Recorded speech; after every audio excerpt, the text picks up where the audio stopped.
Pessoal, olá, muito bem-vindos mais uma vez ao Compras Públicas na Prática, o podcast que transforma o universo das licitações em conhecimento acessível para gestores e compradores públicos. Aqui você fica por dentro do que há de mais importante no setor.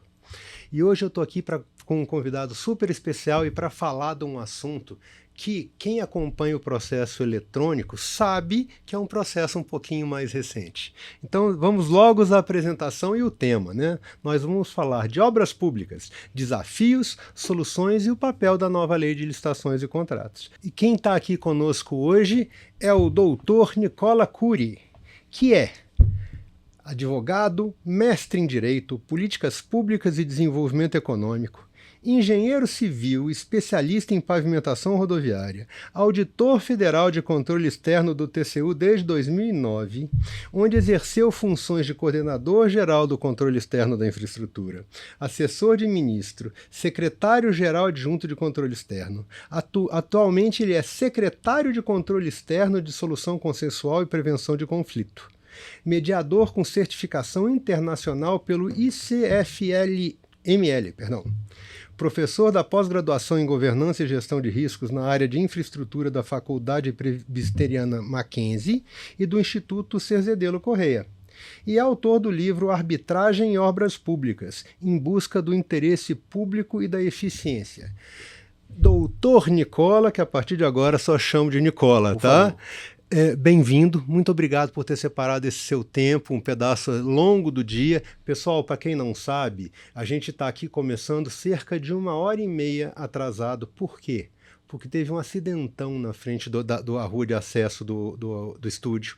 E não só eu, quanto ele também atrasamos, não teve jeito. É um dos maiores engarrafamentos que eu vi nos últimos anos em Brasília, que está acontecendo aqui. E eu queria aproveitar não só para agradecer que você veio, cara, como você insistiu em vir, porque eu fiquei com medo da gente ter que adiar essa gravação. Valeu demais. Obrigado. Léo, muito obrigado pelo convite. Para mim é uma alegria estar aqui falando um pouquinho de um tema que é meio que cachaça, sabe? Quem gosta do tema, infraestrutura, é cachaça. E a infraestrutura é algo que é importante, é algo que não é trivial, é complexo. Então, a gente poder falar um pouquinho sobre isso é uma alegria, trazer um pouquinho de contribuição para essa turma toda aí que vai nos acompanhar. Bacana. Vamos começar botando em contexto? Vamos tentar entender em que âmbito a gente está falando de obra pública e como é que a licitação, principalmente a licitação de acordo com a 14133, né, se conecta diretamente com esse tipo de processo licitatório, com esse tipo de construção pública, né, com esse tipo de obra. Legal. Bom, meus colegas engenheiros às vezes ficam zangados comigo, mas eu enxergo muito a infraestrutura como algo que vai dar provimento a uma outra política pública. A obra não é um fim em si mesmo. Então, isso é importante a gente ter clareza. Apesar da relevância que a obra tem, que o investimento em infraestrutura tem, na verdade, ele está conectado com a prestação de algum outro serviço. Por exemplo, quando você faz uma escola, é para você prestar serviço de educação. Quando você faz uma unidade de saúde, de igual modo, é para ter atendimento às pessoas, uma creche, e assim vai, assim sucessivamente. Então, para mim, primeiro, essa clareza, que a gente não tem que pensar na obra somente como uma estrutura, uma casa, uma coisa estanque. Ela vai ser uma coisa viva depois quando ela estiver funcionando. Muito então legal. A gente sempre tem que pensar na obra não como um fim em si mesmo, mas sim como algo com a sua funcionalidade plena e aí sim servindo ao que foi pensado lá atrás por quem contratou. E a sistemática da licitação é o mecanismo em que a administração pública vai buscar celebrar, achar essa pessoa essa empresa que vai assumir o desafio de buscar dar concretude, não a essa casa, mas sim a essa unidade que vai prestar serviço em alguma área. Então, é importante a gente usar do instrumento, e aí já antecipo que em termos de nova lei de licitações eu sou entusiasta. Eu acho que o legislador... Somos dois. Acho que o legislador buscou endereçar grandes dos principais problemas que existiam previamente à lei. Então, é lógico, é uma lei que traz várias inovações, então a gente vai ter um outro quebra-mola no caminho, faz parte, mas é uma lei que busca, acho que, endereçar bem o contexto da época em que ela foi discutida e aprovada. Grande parte dos problemas estão sendo pensados. Vamos ver se as ideias que o legislador trouxe vão conseguir enfrentar da forma pensada e dar a resposta que é desejável. Mas sou bastante otimista. Acho que, com o objetivo de buscar ter melhores contratações, por exemplo, de obras públicas, a lei traz aí vários aspectos bastante interessantes e vejo com bons olhos as perspectivas do que a gente vai viver pela frente. Para quem lida com o processo eletrônico desde que a 10.520 apareceu lá em 2002, quando a gente fala de obra pública e contratação eletrônica desse tipo de objeto, tudo bem, eu sei que tiveram diversas tentativas no meio do caminho, né? Unidades padrão, tentar transformar em bem comum Sim. coisas que talvez não fossem tão comuns assim, né? Mas é uma novidade quando a gente consegue agora falar de forma mais ampla que a gente está contratando bens e serviços complexos através de processos eletrônicos, né? Sim. E eu vejo que isso é uma novidade nesse aspecto maior para quem está participando do processo licitatório enquanto fornecedor, do que para quem está atuando enquanto agente público, porque bem ou mal ele fazia já esse tipo de atividade, só não era eletrônico, né? Mas a gente tem encontrado repetidas vezes fornecedores que estão querendo entender como assim não é mais entregar um envelope em algum lugar.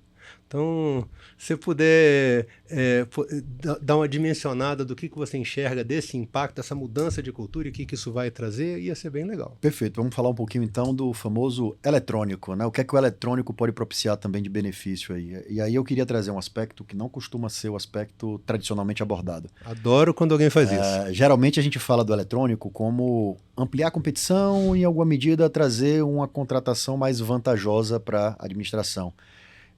Lógico que com toda a segurança que seja pensada ali para você ter um certame que aconteça da forma que é correta, que é adequada, enfim. Mas vamos pensar numa mudança que a nova lei traz. Primeiro, a nova lei ela não fala mais em contratação mais vantajosa para a administração pública, ela fala em resultado. Ela fala que você busca um resultado mais vantajoso, que logicamente esse resultado mais vantajoso depende de você ter feito um processo licitatório bem pensado, bem estruturado, isso em várias dimensões, desde exigências que você vai fazer, até sim ampliar a transparência da participação, que aí é o ponto que eu queria abordar. A transparência, Léo, ela tem um potencial gigantesco de permitir que eventuais erros que eu tenha cometido na estruturação do meu edital sejam corrigidos com base no que mais pessoas lendo o edital possam perceber. Então, quando eu da administração produzo um documento que é o edital e que vou publicar, se somente você lê esse edital, eu tenho só um fiscal, digamos assim, me sugerindo mudanças.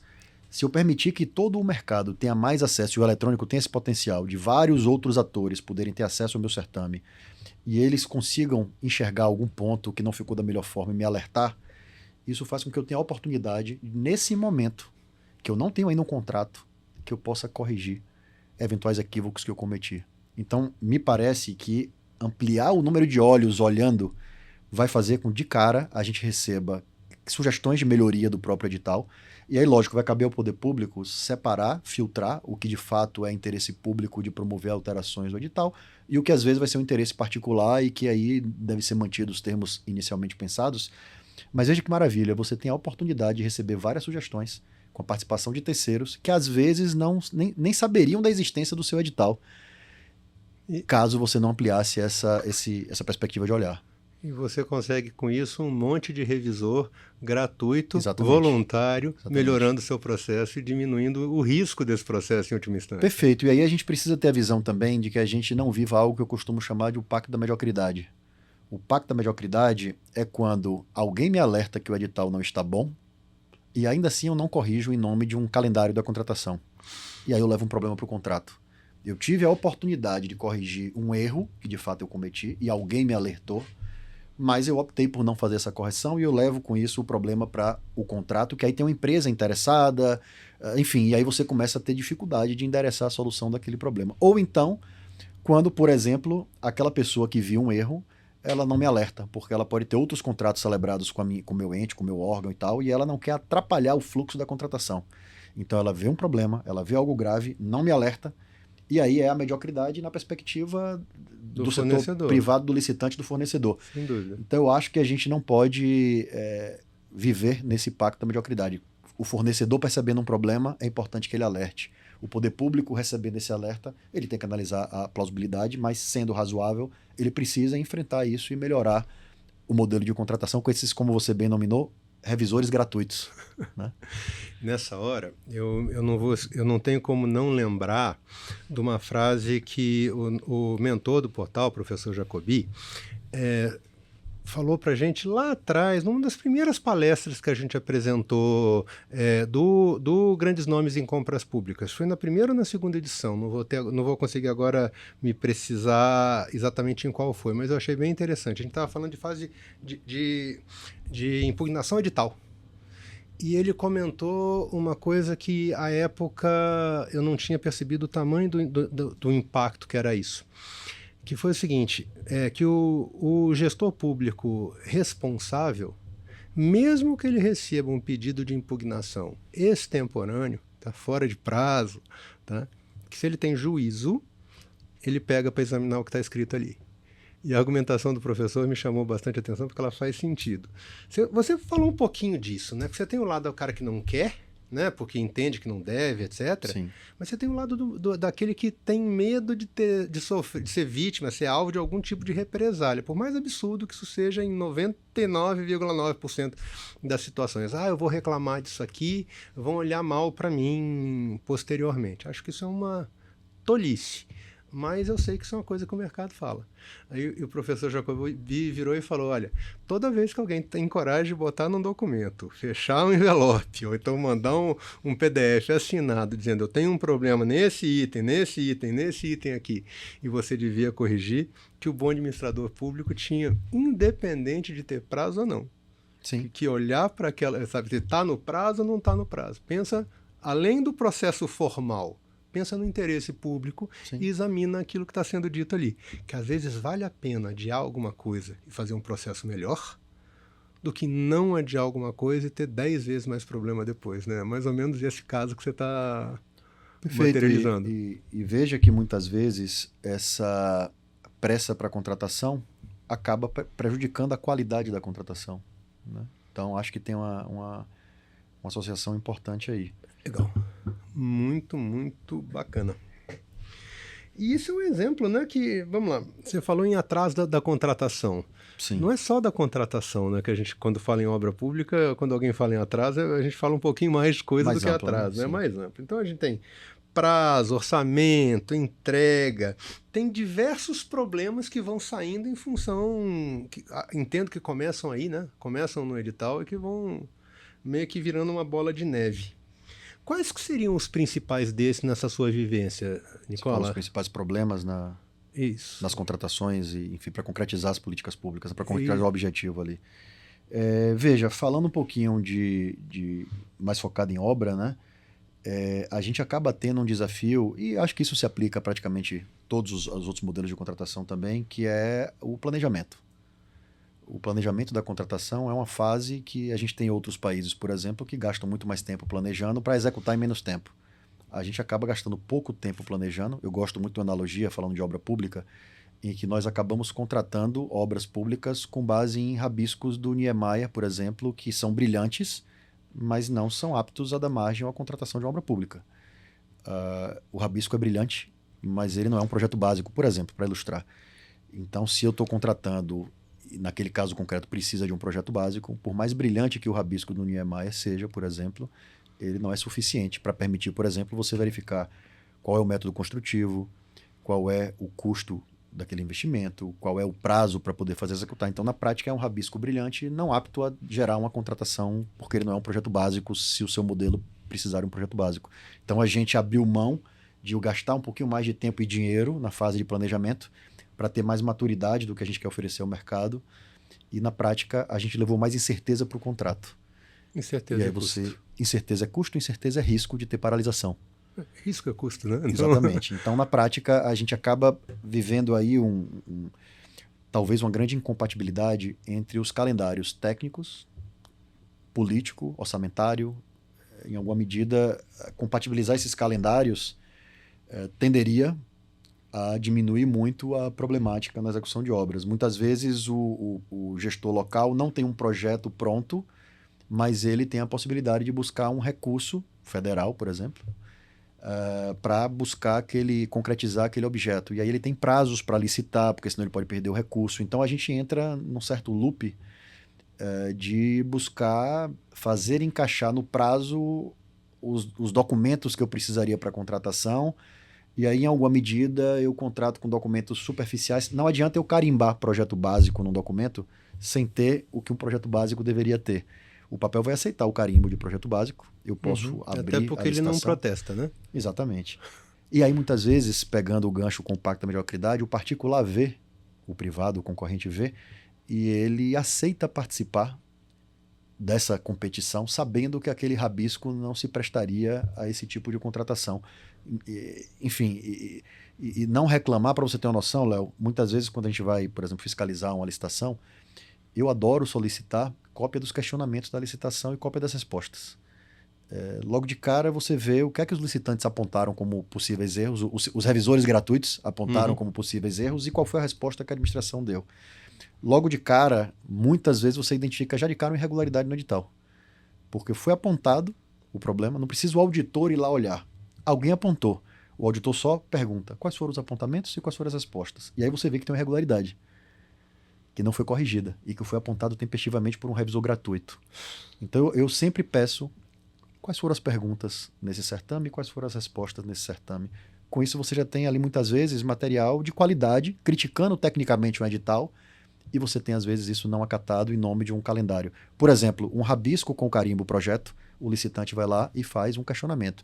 Olha, mas não tem aqui tais informações que eu precisaria para formular a minha proposta. Ou seja, não é um projeto, é um anteprojeto, é um estudo mais básico. Como é que eu vou fazer para suprir tais lacunas? Aí, se numa fiscalização a gente solicita isso e tem esses questionamentos e tem uma resposta, por exemplo, do contratante, né, daquele ente que está contratando, meio que proforme, mantém o problema e contrata, e aí depois você vai olhar o contrato, como é que está a execução dele. Às vezes vira uma obra parada por conta dessa contratação não ter seguido o que era o feijão com arroz da engenharia, por exemplo, o feijão com arroz da modelagem do direito, enfim, e com isso você leva o problema para o contrato, como eu falei, e você acaba não conseguindo concretizar o que você pensou, porque você não planejou bem, porque você não gastou um pouco mais de tempo e dinheiro no planejamento, evitando levar um problema para o contrato, né? Então a gente acaba vivendo esse loop na contratação, né?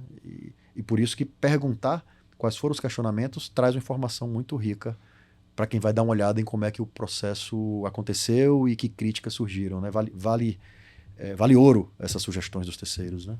Nessa hora eu vou aproveitar para dar uma lembrança para quem está nos assistindo e que é gestor público e que pode estar nessa posição. Pessoal, se tem uma coisa que processo eletrônico tem, é rastreabilidade do que aconteceu, tá? Uma vez que uma pergunta foi lançada, se alguém lançou ou um simples questionamento, não precisa nem ser um pedido de impugnação, mas se ele fez um questionamento dentro de uma plataforma, seja nossa, seja qualquer outra, pessoal, isso vai ser parte do processo. Isso vai estar lá sempre disponível para quem precisar ver isso depois. Né? Então, pensa duas vezes antes de simplesmente deixar isso para lá ou tentar dar uma enrolada, porque você pode ter uma certeza: se alguém precisar ver, vai ver. E a responsabilidade pela resposta meia-boca vai estar registrada. Léo, falando de obra pública, como eu tive a oportunidade de fazer direito e engenharia, enquanto meus colegas advogados adoram escrever, os meus colegas engenheiros nem tanto. Que muitas vezes uma resposta... O engenheiro aqui muito acusa o golpe, tá? Muitas vezes uma resposta muito pragmática e objetiva, como é característica de nós engenheiros, ela acaba não trazendo um detalhamento maior do racional que motivou você a tomar aquela decisão. Então não precisa escrever uma dissertação de mestrado, mas fundamentar um pouco melhor os porquês. É importante o engenheiro ter nesse radar, porque fatalmente a gente acaba se movimentando entre órgãos diferentes, enfim, áreas diferentes. Daqui a 10 anos, só Deus sabe onde cada um vai estar. E isso vai estar rastreável lá no processo, como você falou, com a motivação de por que eu tomei aquela decisão diante daquele questionamento, o que balizou a minha tomada de decisão, né? Então, se eu coloco só um veja bem e não respondo adequadamente, é bem diferente de você dar uma resposta um pouco mais robusta para que no futuro essa informação esteja acessível para quem quiser olhar o que motivou aquela minha decisão. Então, acho que a gente precisa avançar um pouco mais nessa qualidade da justificativa. A administração pública é motivar. Então, é importante que a motivação esteja ali mais clara, né? E ter a rastreabilidade é algo que é fundamental. Você falou tudo aí. É bacana ver o tanto que a gente discute muito na outra ponta, né, na disputa do preço. Gerou uma economicidade maior, melhor, né? Por mais que a gente fale na melhor compra e não na compra mais barata, ainda é um conceito que tá se estruturando, né? Sim. E quando a gente fala de obra, ela fica bem mais clara, né? Você consegue ser bem mais objetivo quando você vai falar nesse conceito do que é melhor. Né? Eu queria dar um exemplo para você que para mim é Diga. bem, enfim, paradigmático assim. Muitas vezes a gente contrata a infraestrutura via PPP e concessão. Justo. Vou dar um exemplo, uma PPP de um metrô. Uhum. Aí você fez a previsão lá no seu modelo de contratação que você usaria uma cerâmica tal lá na estação do metrô. A empresa que ganhou esse contrato, que vai ficar com esse contrato por 20 anos, enfim, por muitos anos, o que é que ela vai analisar? Quantas vezes eu vou ter que trocar essa cerâmica em 20 anos, por exemplo? Então, Justo. ela está pensando no ciclo de vida do contrato e não somente no valor mais baixo da cerâmica. Às vezes ela coloca um granito, que é bem mais caro do que a cerâmica, mas Porque que ele vai não ter uma vai ter que durabilidade trocar. muito maior. Às vezes ele vai passar os 20 anos sem trocar. A nova lei de licitações, quando ela passa a falar em melhor resultado da contratação e não só a contratação mais vantajosa, eu gosto de comparar a foto com o filme. A Bacana. contratação mais vantajosa é a foto de hoje. Se o valor era 1 milhão e você ofertou 990 ou 800, a mais vantajosa é a foto do 800. Mas se esse 800, esse valor de 800 vai me fazer gastar muito mais na operação do que o valor de 900, talvez a contratação que trouxesse o melhor resultado Fosse a de 900. Então, o olhar para mim que a nova lei de licitações traz é muito mais parecido com um filme do que com uma foto. Ele fala em resultado, ele fala em ciclo de vida do objeto, buscando fazer com que quem pretende contratar leve isso em conta na sua própria modelagem e, eventualmente, nem faça a previsão, fazendo a comparação com o metrô que eu falei, de colocar uma cerâmica do ambiente de alto tráfego e botar um granito, que é mais caro, não por luxo, mas pensando no ciclo de vida do objeto, pensando no melhor resultado da contratação para quem paga a conta, que é a sociedade, é o usuário, é quem pagaria as alterações futuras da cerâmica, do piso cerâmico, por exemplo, para trocar várias vezes. Isso tem um custo e entrar na manutenção futura. Então tem aí um paradigma importante a ser vencido, que é a gente não olhar apenas para o menor valor. Não necessariamente o menor valor vai ser a melhor solução pensando no médio prazo, médio e longo prazo. Agora, você não consegue nem dimensionar isso com clareza se o teu projeto não está adequado, né? Como Perfeito, é que você... Perfeito. Aí vira sorte. E eu não acredito que essa sorte vai acontecer com frequência se você planejou mal. Eu costumo brincar que quanto mais você, falando em concurso público, né, que a gente está também no ambiente das contratações públicas, Sem dúvida. Tem um ditado que é quanto mais você estuda, mais sorte você tem. Até para Amém. chutar a questão, você vai estar mais bem calibrado. Se você não sabe a resposta, você sabe cortar uma ou duas alternativas e chutar melhor nas outras três. Eu diria que para você contratar uma obra pública com qualidade, quanto mais você estudar o projeto e o planejamento, mais sorte você vai ter na execução. De sorte não tem nada. Na prática você tem mais informação e você vai ter menos problema por ter mais informação.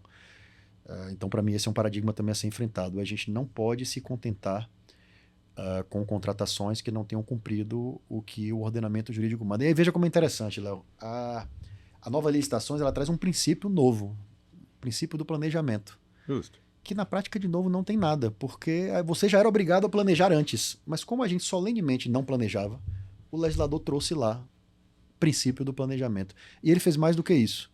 Como a gente, infelizmente, tem aquele jargão de que tem lei que pega e lei que não pega, o legislador, além de colocar como princípio, ele colocou vários dispositivos concretos para explicar como é que você planeja. Então, um item simples, a lei anterior, 8666, ela sequer tinha a palavra sondagem, que é você furar o solo para ver o que tem embaixo, para verificar como projetar a sua obra, que tipo de solução de engenharia eu vou adotar para fazer um prédio, considerando que o que tem embaixo é tal material.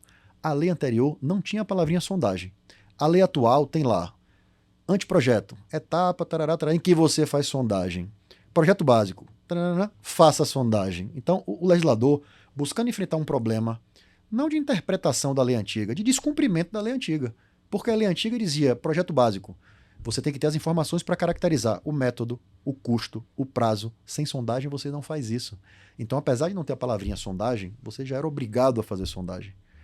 A nova lei, percebendo um solene descumprimento da lei anterior, coloca em vários momentos, faça sondagem, faça sondagem, faça sondagem, para tentar evitar que seja, mais uma vez, um artigo de lei que não pega. Porque na lei anterior, apesar de já ser exigível, não pegou.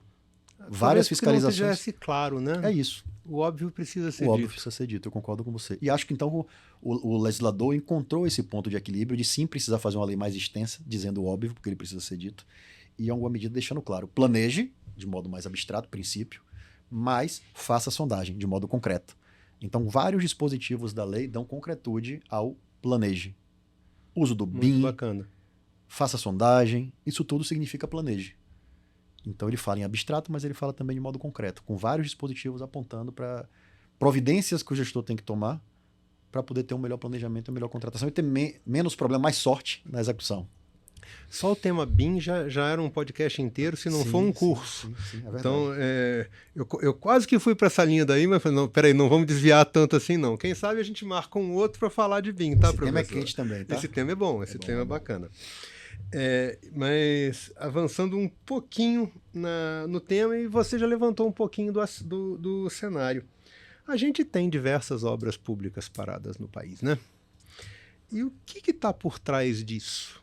Por que isso acontece? E de que forma que a gente consegue, além disso que você já colocou alguns pontos aqui, que mais eu posso fazer para mitigar esse cenário das obras inacabadas e tentar evitar essas paralisações? Léo, o cenário de execução de obras públicas no Brasil é alarmante. Na verdade, nós temos um show de horrores em termos de execução de obras públicas. O termo é alarmante e show de horrores. São os dois termos aí. Para ser gentil.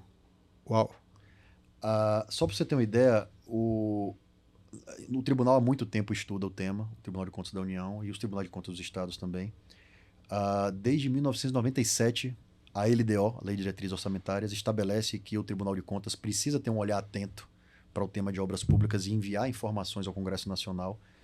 E esse tema de obras paralisadas acabou sendo objeto de vários estudos do TCU, de várias fiscalizações ao longo do tempo. Para você ter uma noção, um estudo bem completo, que foi um marco, é o estudo que foi feito em 2019 pelo acórdão do TCU 1079. 1079 de 2019. Os números são alarmantes e ainda atuais, infelizmente. Mas para você ter uma ideia, lá nós fomos olhar algo em torno de 38 mil contratos buscando base de informação. A gente não conseguia ver todos.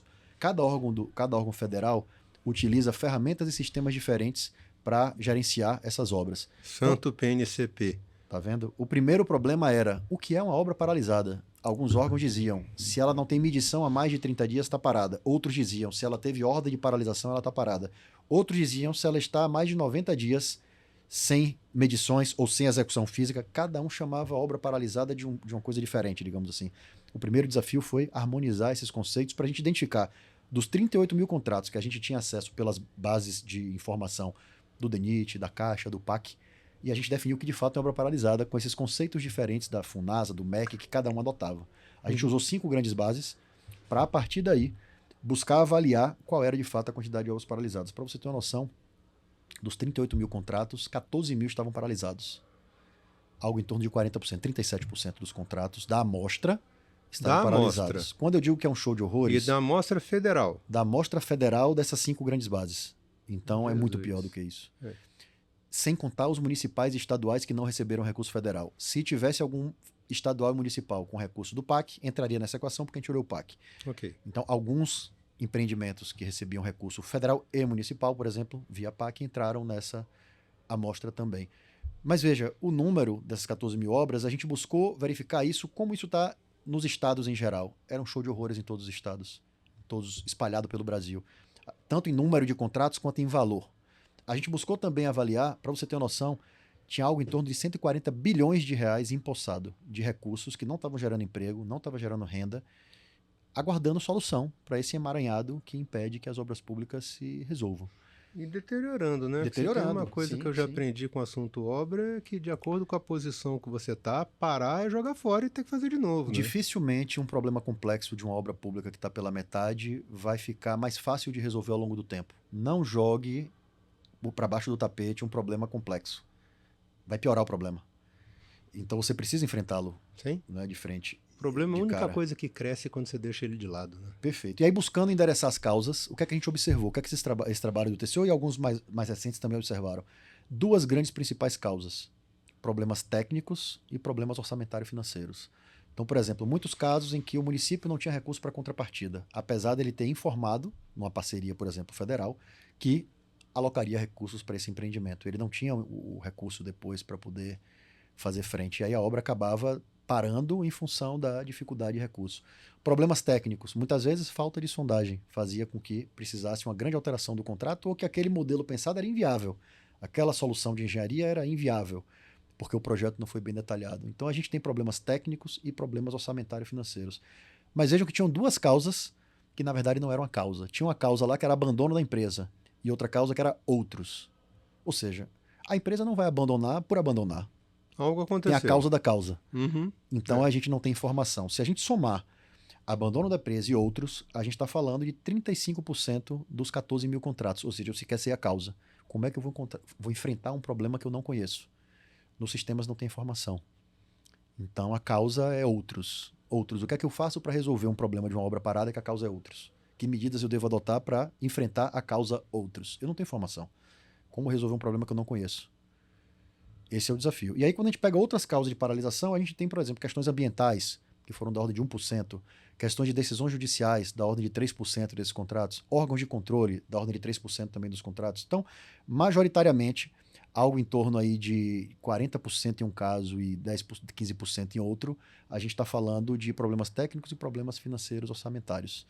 Essa é a grande causa de paralisação das obras. E problemas técnicos, vamos combinar, quanto mais você estuda, mais sorte você tem. Você vai resolver o problema técnico antes dele acontecer.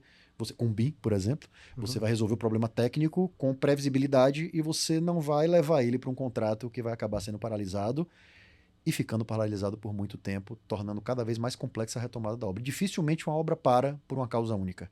É tipo acidente de avião. 3, 4 motivos que acabaram inviabilizando o contrato e assim, aí sim, às vezes, o abandono da empresa, porque o contrato é inviável. Mas você, sem ter informação, não vai conseguir resolver. Então, eu diria que as principais causas são problemas técnicos e problemas orçamentários financeiros. Os dois evitáveis com planejamento adequado e com bom senso, né? Com a dosezinha de bom senso, né? Certa vez eu ouvi de um prefeito que me disse: Nicola, precisa de 10% para acabar a obra lá de unidade de saúde. Eu tenho esses 10% para terminar a obra, mas eu não vou terminar essa obra. Por quê? E eu fiquei curioso. Por quê? Foi minha pergunta para ele. Ele falou: Nicola, se eu terminar essa obra, eu não tenho recurso para equipar essa unidade de saúde e eu estou no limite da LRF para contratar pessoal. Então eu não vou conseguir operar essa unidade de saúde por estar no limite da LRF e por não ter recurso para equipar. Então eu tenho, por exemplo, 300 mil para acabar a obra, mas eu não tenho 1,5 milhão para equipá-la. E eu não tenho limite de LRF para contratar pessoal. Hoje, o problema é do meu antecessor que contratou essa obra e ela está parada por culpa dele. Se eu acabar e não der funcionalidade, eu assumo a responsabilidade e vira culpa minha, porque a obra está pronta e eu não consigo operar. Então veja, tem um contexto muito desafiador para enfrentar, enfim, de face aí esse problema das obras paralisadas. Não é trivial. Não é trivial. Não é trivial. Então, na prática, era alguma coisa que não devia ter sido... Ou que não devia ter sido contratada, não deveria ter havido esse repasse, se não era viável de ter funcionalidade, ou que, caso a comunidade local precise desse investimento, naquela fase de planejamento era para ter sido identificado que o município não teria recurso para contrapartida, ou que não teria recurso para equipar, ou que não teria recurso para pessoal, e ali no planejamento já tem uma assunção de obrigações de como é que a gente vai enfrentar isso. O Estado, por exemplo, vai operar esse hospital, essa unidade de saúde, a União vai fazer um outro convênio para colocar recurso para os equipamentos, não vai cobrar uma contrapartida do município, porque a comunidade precisa do hospital, ou unidade de saúde. Então, você tinha que ter endereçado isso no tempo correto. Na largada, né? Na definição das premissas ali. E não deixar isso para resolver no momento futuro, em que eventualmente o prefeito municipal dá lá uma declaração, assuma o compromisso de equipar e operar. Essa declaração por si só, sem ter elementos que mostrem que ele tem capacidade financeira e orçamentária para isso, ela é vazia, né? É fazer com que você... E às vezes tem essa garantia, entre aspas, né? Essa tá declaração, assinado, né? assinado, mas na vida real, quando a obra vai ser entregue, já é outro prefeito, e na vida real não há condições fáticas de honrar com esse compromisso que foi feito. Então a mera declaração acaba não gerando o valor que nós esperávamos de ter a concretização do serviço público funcionando, né? Quem perde duas vezes é a população. A população. E às vezes, Léo, os problemas se misturam. Você tem orçamento para uma obra que está parada por problema de projeto. E às vezes você tem projeto e não tem orçamento. E você não consegue fazer dar o match aí em alguns casos. E aí você fica com obras paradas por falta de orçamento, mas com um ótimo projeto. E obras paradas ao contrário. Sem projeto e por isso parou, mas tem orçamento empossado e você não consegue concretizar. Quando a gente fala desse segmento, fica um pouquinho mais claro. Até porque que o legislador pensou e gastou tanto tempo na hora na nova lei de licitações e contratos, falar da importância da profissionalização dos servidores da área, né? Transformar treinamento e capacitação como direito e não como uma liberalidade do gestor, né? E tanto que é importante a gente enxergar esse conhecimento como uma peça necessária, né? Porque não é fácil. Vamos lá, você falou, seus colegas engenheiros e os colegas advogados aí, né? Sim. Isso tem um peso muito expressivo, né? Então, como é que você vê essa área da profissionalização e o que precisaria, além daquilo que é o básico do que a gente já vem conversando há anos aí, anos mesmo, né? Desde 2021, a respeito dessa linha do tem que profissionalizar a área de compras. Como é que quais são essas lacunas da profissionalização do segmento compras quando a gente está pensando em obras públicas? Léo, eu acho que a gente tem um desafio ainda maior num cenário de mudança de lei com inovações. Então a necessidade de capacitação, de formação do time, ela é muito maior do que a gente tinha no cenário em que tem aquele outro ditado que diz que lei boa é lei velha. Por quê? Porque você já sabe mais ou menos fazer. Então o cenário de capacitação da lei anterior, em que às vezes a gente tinha profissionais que já trabalhavam com ela há 10, 15 anos, por exemplo, e já tinham algum grau de maturidade, esse profissional específico talvez não precisasse tanto de capacitação como na nova lei, com vários pontos trazidos diferentes da anterior, precisam de reflexão. Então, para mim, capacitação é a forma de você dar concretude ao que a nova lei tem de bom e pensou para resolver os problemas do contexto em que ela foi aprovada, que persistem até hoje, como, por exemplo, obras paralisadas. Não adianta o legislador trazer vários dispositivos que você possa utilizar e que, na prática, você não explore eles ou por falta de conhecimento ou por falta de apetite, querendo ou não, há um risco, né? Que eu costumo, inclusive, ponderar com os colegas dos órgãos de controle, que é muito importante nesse momento de teste, né, de implementação, ainda vou chamar de teste, né? Tem um aprendizado, já tem alguns anos, 2021, mas vamos falar de teste. Já devia ter passado, né? Testado. Mas aí, vamos combinar, estamos no Brasil, né? É importante que os órgãos de controle, que eles sejam também muito cuidadosos na abordagem, Ministério Público, Tribunal de Contas, na abordagem, sim, dessas inovações que o gestor vai experimentar na nova lei. Eventualmente, o órgão de controle, o Ministério Público, pode identificar algo que entende que não está da melhor forma, mas num cenário em que não tem ainda muitos julgados sobre isso, é o que eu falei, lei boa, lei velha, tem esse ditado, o ditado que diz isso. Eu discordo desse ditado. Para mim, a lei nova é muito melhor. A nova lei de licitações, ela traz muita coisa boa. Agora, a gente precisa ainda buscar implementar alguns dos dispositivos, vai sofrer um pouco com essa implementação, vai cometer erros, porque processo de inovação faz parte você ter erro, mas os órgãos de controle têm um papel importante de não inibir que o gestor busque inovar. E me parece que isso é algo que tem acontecido. Recentemente eu participei de um evento com o ministro Zimler e ele comentou que ele fez um levantamento e que dos 90 acórdãos que citam a nova lei de licitações não tem qualquer sanção aplicada. Então foram encontrados problemas e houve uma atuação pedagógica corretiva sem aplicação de sanção. Qual foi esse evento? Eu participei de um evento como professor e até coordenador acadêmico, junto com a equipe da Virtu, em que o professor Janderson também participou, que é entusiasta de inteligência artificial, para falar um pouco justamente na perspectiva da nova lei de licitações e obras públicas. Bacana. Usando temas relacionados também à tecnologia, falamos um pouco de BIM, um pouco de inteligência artificial, enfim. Então, é algo que o ministro Zimmer trouxe para trazer até um início de uma etapa contextual. O ministro comentou, olha, tanto o tribunal tem sido conservador na sua atuação, que não fez, por exemplo, qualquer aplicação de sanção nos 90 julgados que tem como referência a nova lei de licitações, sempre atuando de modo orientador e pedagógico. Acho que isso exemplifica um pouco dessa visão que o controle deve ter, e eu concordo aí com a própria estratégia de atuação, me parece que é acertada, para que o gestor explore melhor as inovações da lei E sim, mesmo quando cometer algum equívoco, é importante que os órgãos sejam cuidadosos também na abordagem para não inibir que essas inovações sejam bem exploradas. E quando a gente passa da equipe do recurso humano, que é sempre uma peça central, e aliás, muito bacana ver esse tipo de discussão acontecendo, é muito bacana ouvir esse tipo de informação e levar para o público em geral. Tá vendo, pessoal? O órgão de controle está vendo sim, mas está preocupado em orientar para que vocês consigam fazer certo. Tá?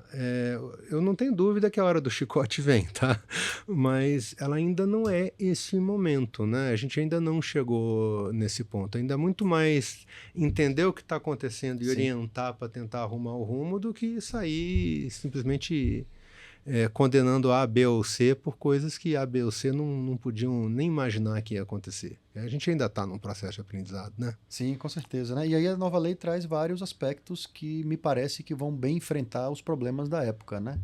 E eu acho que é importante a gente explorar isso, enfim. Vamos falar um pouquinho disso? Além dessa parte da parte humana, que outros mecanismos a gente tem na lei para enfrentar exatamente esses problemas das obras públicas? Léo, eu queria falar aí basicamente de dois grandes temas que eu acho que são importantes, que são os temas das garantias e dos métodos alternativos de solução de controvérsias.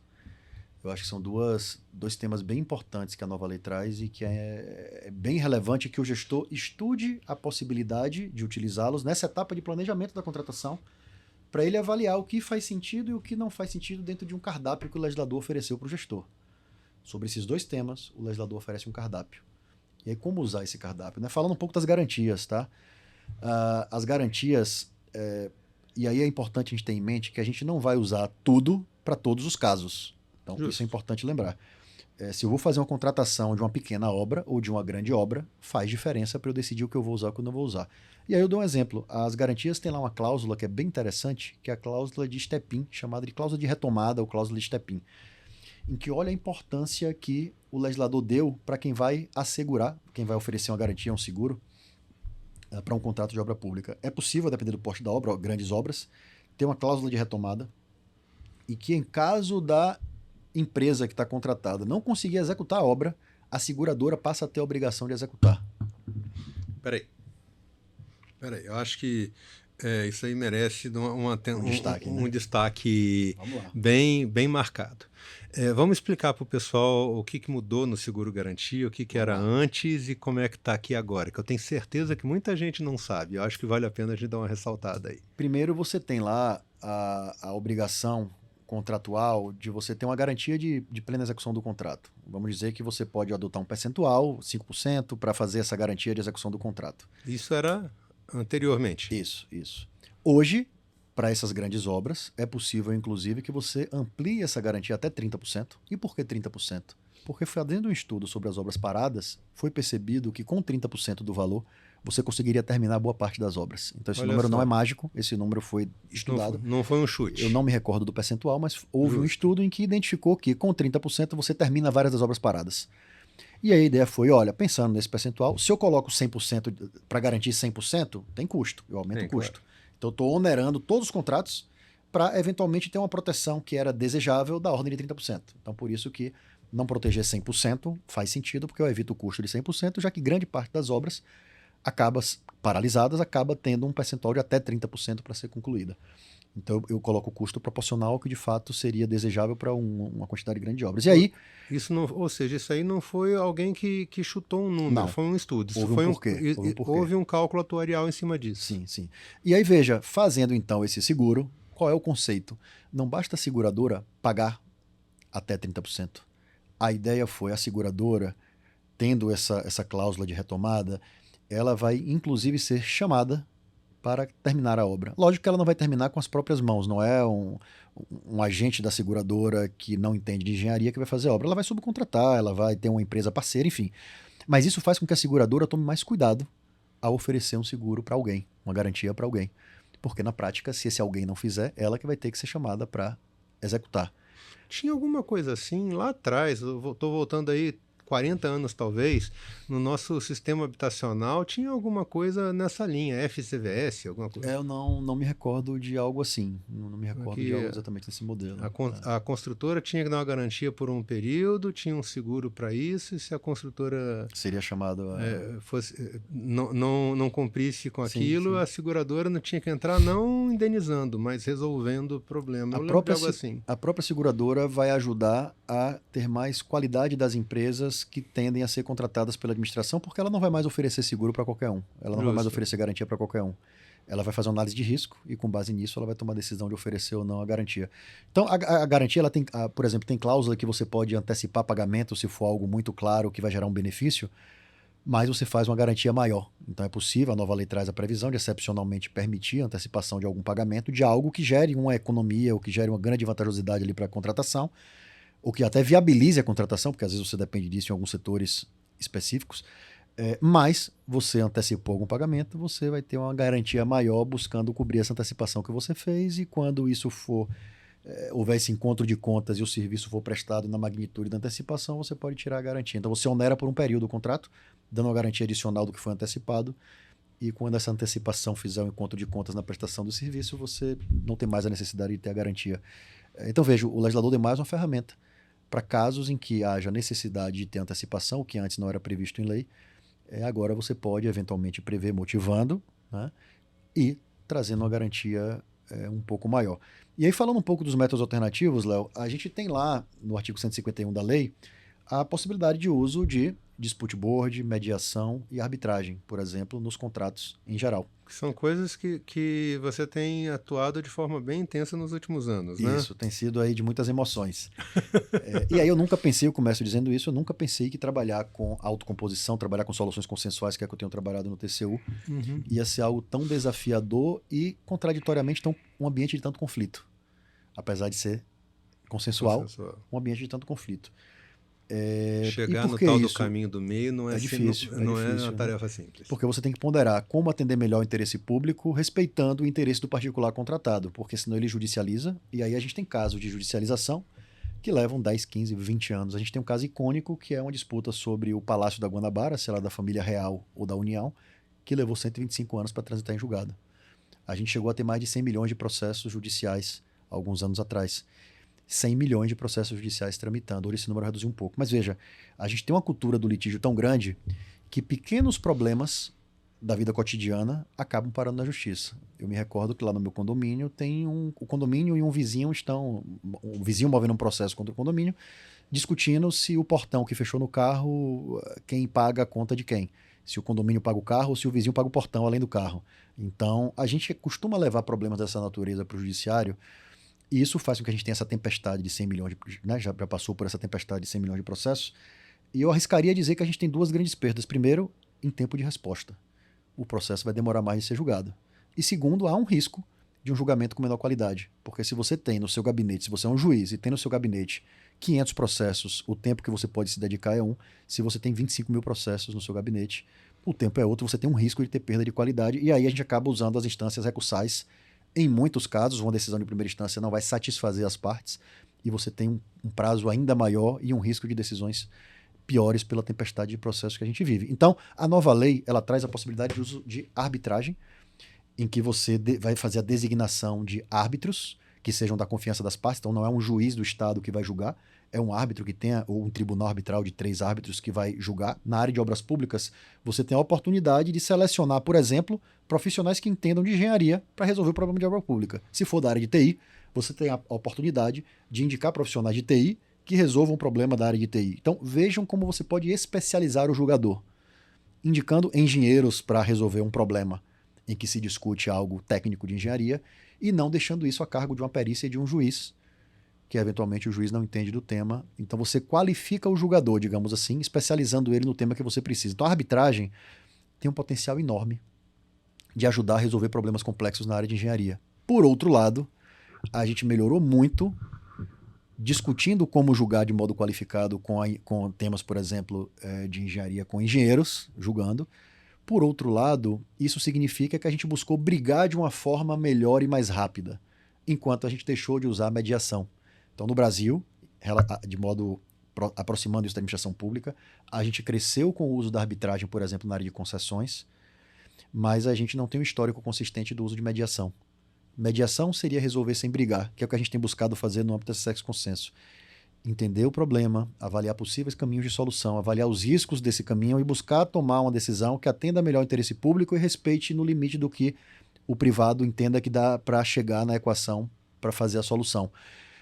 Só para você ter uma ideia, muitas vezes você consegue encerrar milhões, bilhões de disputa judicial e em alguma medida você consegue dar mais efetividade ao que você pretendeu, dar funcionalidade. Então a gente optou por brigar melhor, mais qualificado na arbitragem, mas não investir tanto em soluções em que a gente não precise brigar tanto via mediação ou mesmo via dispute board, que aí seria a constituição de um board de 3 pessoas, por exemplo. O presidente do board poderia ser, por exemplo, da área jurídica e 2 engenheiros dando suporte para acompanhar uma grande obra, e esse board, acompanhando a obra, trazer contribuições para a tomada de decisão na relação contratual do poder público com o privado. Ou seja, você teria ali... ela acontece, não depois que o problema aconteceu. Ele pode ser feito de 2 formas. O dispute board ele pode ser tanto acompanhando o contrato como um todo, logicamente isso vai ter um custo maior, ou ele pode ser constituído para resolver um problema específico. E aí você vai ter um custo menor. Por outro lado, você tem alguém que não acompanhou a evolução contratual e tem menos informação. Então, na prática, esse acompanhamento da solução ao longo do contrato faz com que o board esteja ciente de tudo que acontece de desafio na obra e quando ocorre um problema, ele tenha mais capacidade de resposta. Então, isso tem valor, isso agrega valor. E o board ele pode ser ou opinativo ou coercitivo em termos de decisão. Também vai depender do que o edital vai prever. Então, veja, esse cardápio... a minha próxima pergunta, desculpa. Isso Por tem favor. que estar previsto já no edital. No edital você vai prever... Isso não brota no contrato... Não, veja, aí tem o próprio artigo 151 prevê que, com base na nova lei, você pode aditivar o seu contrato, mas aí é bilateral. Depende de eu, contratante, querer e você, contratado, topar. Ok. Você pode dizer que não quer, não estava no edital lá atrás. Eu não consigo mais te impor. Uhum. Né? Mas se você prevê isso no edital, se no edital você estuda o cardápio, você estuda, olha, para essa obra eu poderia ter arbitragem, eu poderia ter mediação, eu poderia ter dispute board, o que é que eu vou prever nesse edital? E aí eu, administração pública, tomei a decisão de que nessa obra faz sentido eu ter, por exemplo, arbitragem. Se você participar da licitação, você está aceitando os termos que eu coloquei no edital. Você não vai poder recorrer à justiça para decidir determinados problemas, você vai ter que ir para um tribunal arbitral. O edital prevê isso. Agora, se eu não botei nada no edital sobre isso, eu fui silente. Agora, na obra, tem um problema e eu percebo que a melhor forma de resolver seria via arbitragem. Seria mais célere, ajudaria a endereçar esse problema de modo mais tempestivo, enfim. E, eventualmente, retomar uma obra parada de modo mais rápido. Se eu percebo isso, eu vou ter que convencer o contratado de que o tribunal arbitral é a melhor solução. Porque aí eu vou precisar fazer um aditivo contratual, incluindo uma cláusula, chamada de cláusula compromissória, prevendo a possibilidade de usar arbitragem. A nova lei permite isso. A lei anterior era silente em relação a isso, ela não tinha previsão desses mecanismos, mas a nova lei, tanto ela prevê o uso dos mecanismos, quanto ela prevê a possibilidade de um termo aditivo para fazer a inclusão desse dispositivo. E aí, Léo, só para você ter uma ideia, esse tema me despertou tanto a minha curiosidade pessoal, e eu percebi que na área de concessões é muito comum o uso de arbitragem, porque isso atrai novos investidores, novos participantes para o certame, que eles pensam, tem um prazo mais célere para ter resposta para um problema. A arbitragem é uma coisa que a gente já vê na parte na iniciativa privada com muita frequência, Sim, até mesmo na parte da constituição de empresas ou de joint ventures, direito etc. societário. Direito societário usa muito. Muito também.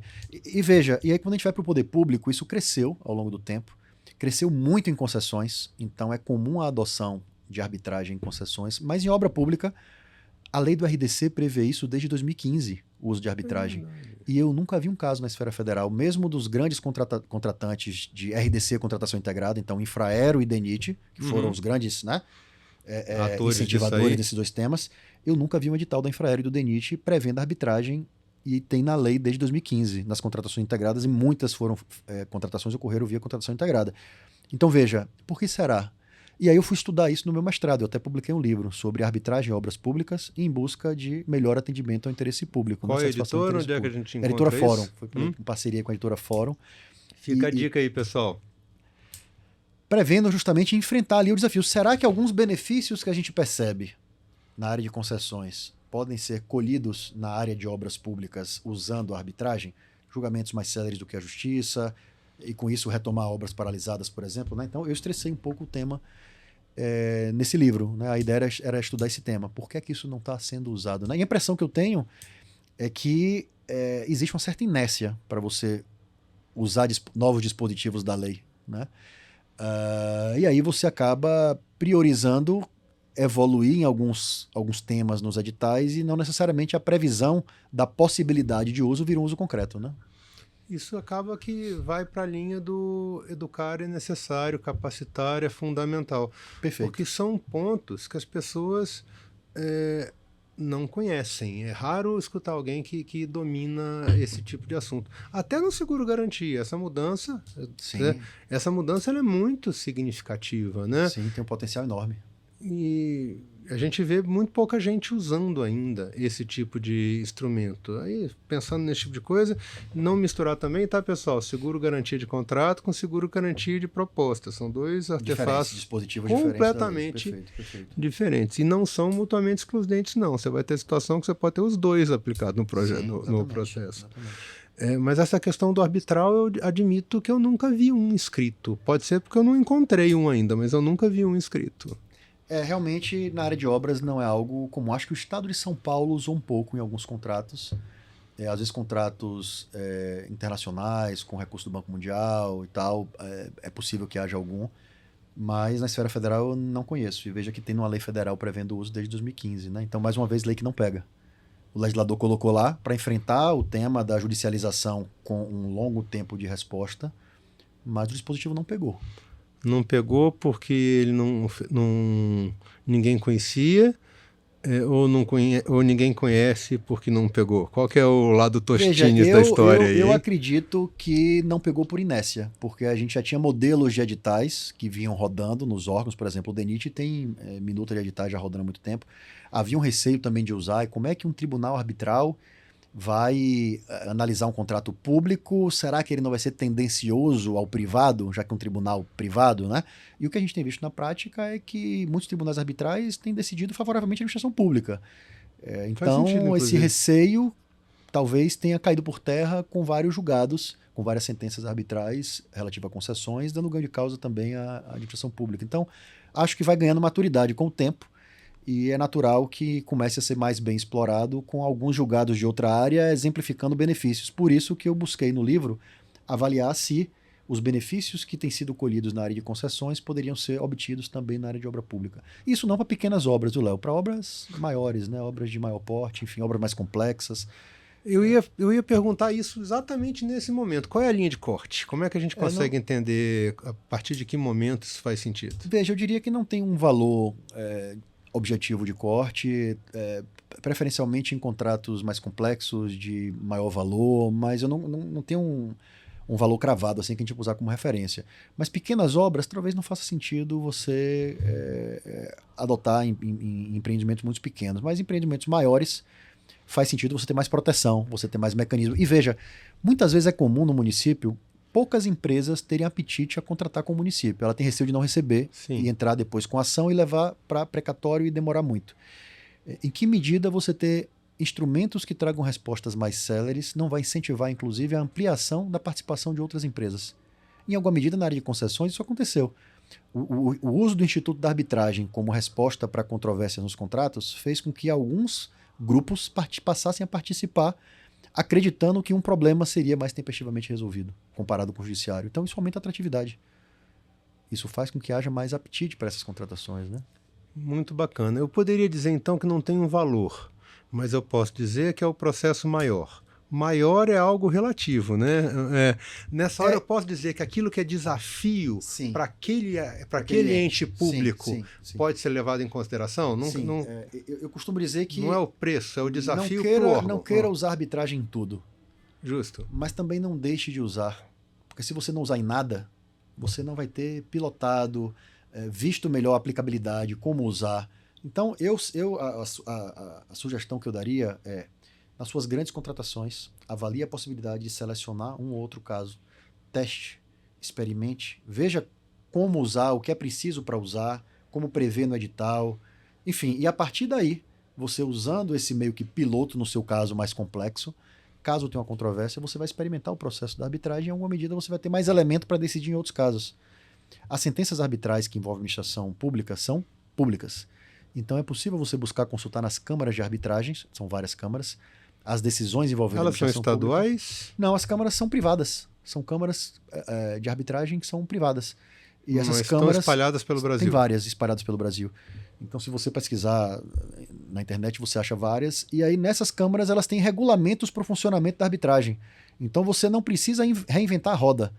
Basta você buscar seguir o que já existe no mercado, né? Então, é um mercado amplo, consagrado, consolidado. Tem melhorias, logicamente. Sempre. Mas é um mercado que tem ajudado a agregar valor aí e ter respostas mais céleres comparado à justiça estatal, ao judiciário tradicional, né? Então, você vai ter um cardápio, mais uma vez, para você poder explorar e, com isso, você ter melhores resultados. Muito bacana. Aí eu vou pedir uma gentileza para quem quiser conhecer um pouquinho mais desse tempo. Passa para o nosso pessoal da produção os dados direitinho do livro. Tá bom. Tá? Para a gente botar ali nos comentários, na parte da descrição do YouTube, para quem quiser conhecer um pouquinho mais, conseguir achar o produto com mais facilidade. Eu acho muito bom, obrigado acho pela bacana. gentileza. Não, a gentileza é sua de mostrar o caminho para os outros, cara. É muito bacana. Legal. Seguindo em frente, olha só como o papo voa. A gente tem aqui, pessoal, ainda mais diversas perguntas. Até por conta desse nosso maior atraso, porque a gente está aqui do lado num lugar onde daqui a pouco vai começar um ensaio de música, eu talvez tenha que fazer uma coisa aqui que não vai me incomodar não, porque eu vou até estender o convite. Eu vou fazer mais uma perguntinha só para o Nicola e já vou convidá-lo, já que tem mais várias aqui que não estão sendo atendidas, para a gente fazer uma parte 2 e você trazer o tema BIM para a gente tratar um pouquinho mais com o pessoal. Nicola, Legal, pode ser? Bom. Conte comigo. Joia. Mas não vamos parar ainda não, que afinal de contas tem muita coisa para falar um pouquinho. A gente falou de coisas bem ousadas, bem fora da caixinha quando Sim. A gente está falando nessa parte de contratação. E o uso das ferramentas que estão bem explícitas na lei, que todo mundo está falando. Como é que a gente encaixa isso dentro desse processo? Mapa de risco? Como é que isso é diferente de outros cenários de contratações mais simples? Como é que a gente entende a diferença do uso desses artefatos para contratações de obras quando comparado com outros processos licitatórios? Legal. Bom, primeiro, eu costumo dizer que a nova lei de licitações é uma lei de governança das contratações. E não dá para falar de governança sem falar de gestão de riscos. Os temas estão intrinsecamente ligados. E a nova lei ela traz dispositivos que prevêem que você precisa estar atento aos riscos da contratação. Que você precisa dar mais clareza a uma matriz de risco, por exemplo, que você precisa prever melhor e deixar isso claro lá no seu edital, etapa de planejamento. Quem paga a conta no caso de um risco se materializar e quais são os riscos que estão sendo pensados para a contratação. E aí falando um pouco também do Pacto da Mediocridade, se você particular participa de um certame e que você percebe que em alguma medida tem um problema de não dar clareza aos riscos envolvidos na contratação, é importante que você alerte, que você seja esse revisor gratuito e informe a administração. Tem um risco não mapeado que não está indicando quem paga a conta se ele ocorrer. É importante dessa clareza. E é interessante, Léo, porque veja, não tem almoço grátis. Claro. Riscos como, por exemplo, pandemia. A gente passou por um momento desafiador com a pandemia. Nossa. Se nós incluirmos em todo o contrato que o risco pandemia vai ser, por exemplo, do particular, a gente corre um risco grande de ter algo que não tem como dimensionar, sendo imputado para o particular, e se esse risco de fato acontecer, o particular não conseguir honrar. Então, também conceitualmente, o risco ele deve ser alocado para quem tem mais capacidade de respondê-lo em caso de ocorrência. Será que a gente não estaria, por exemplo, onerando todos os contratos da administração pública, porque risco significa custo? Claro. Então, se eu digo particulares, todos os seus contratos vão prever que o risco pandemia é problema de vocês. Isso vai onerar os contratos.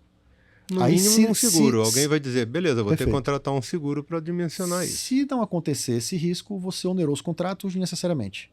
Justo. E se o risco se materializar, se acontecer a pandemia, será que os particulares conseguiriam honrar o que eles disseram que era risco deles? Porque você colocou isso no edital? Talvez não. Então, na prática, você vai ter um monte de contrato colapsando, não conseguindo honrar com o risco que em tese era do particular, e que foi onerando os contratos por conta disso, mas na vida real ele não vai conseguir fazer o enfrentamento desse risco. Ele não vai conseguir dar a resposta a esse risco. Então, tem que tomar muito cuidado com o que você prevê na sua matriz de risco. Você tem que avaliar o que faz sentido ser alocado para o particular e o que deve ficar alocado para o poder público, sempre pensando em quem melhor vai conseguir enfrentar o risco se ele se materializar. Porque não tem almoço grátis. E, em última instância, quem está pagando o preço de uma decisão ou outra é sempre a administração pública, né? Sempre a sociedade por meio da administração pública. Claro, é isso, exato. é isso. Perfeito, Léo. É isso. Então, a matriz de risco é outra inovação que a lei traz e que eu diria que tem um potencial de evitar problemas no contrato. Porque se você fizer uma matriz de risco bem feita, você vai ter menos problema nessa execução, você vai ter mais sorte. Ela faz parte da etapa de planejamento em que você diz quem vai pagar a conta em caso de materialização de um risco, buscando dividir os riscos de modo a que o contrato seja um contrato sadio e dando clareza a o que é responsabilidade de quem, para que o particular também modele isso na sua proposta, sabendo que aquele risco é dele. Então ele vai levar isso em conta. Se ele consegue, por exemplo, contratar um seguro para cobrir aquilo, então ele vai se planejar melhor para enfrentar aquele risco se você deu clareza. Se você não der clareza, o que é que tem de acontecer? Na hora que o risco se materializa, você não pensou nele no começo, o particular vai dizer que é da administração pública, a administração pública vai dizer que é do particular porque faltou clareza. Na prática, isso vai ser judicializado, sua obra vai parar. Então, matriz de risco também é um excelente instrumento para evitar a paralisação de obra pública. E, de uma forma bem ampla, a gente volta para a questão da capacidade técnica das equipes. Isso não é uma coisa que pode ficar na mão de uma pessoa não preparada para isso, né? Não é trivial, e o que eu gosto de dizer é que problemas complexos eles são resolvidos não somente por uma pessoa. Então você que está desenvolvendo a matriz de risco, por mais que você seja até qualificado, independente de não ter tido um treinamento, mas eventualmente você já teve treinamento e é qualificado, é muito importante que mais de um olho olhe. Então, discuta com seu controle interno, discute com a procuradoria, discuta com seu supervisor hierárquico, enfim, discuta com outros atores para que você possa ter algo complexo como matriz de risco, bem calibrado e não feito somente por uma pessoa. É importante que outros atores contribuam. Por que não conversar com o colega do município do lado que faz contratações parecidas, por exemplo? Por que não buscar inspiração em outras matrizes que foram produzidas em outros editais, para você avaliar se a sua está robusta ou não, se tem riscos que você eventualmente não mitigou, você não deu tratamento. Enfim, então é algo que precisa ser feito de modo mais debatido e mais amplo. Veja como seria legal, Léo, se você vai contratar uma obra de uma escola lá no seu município.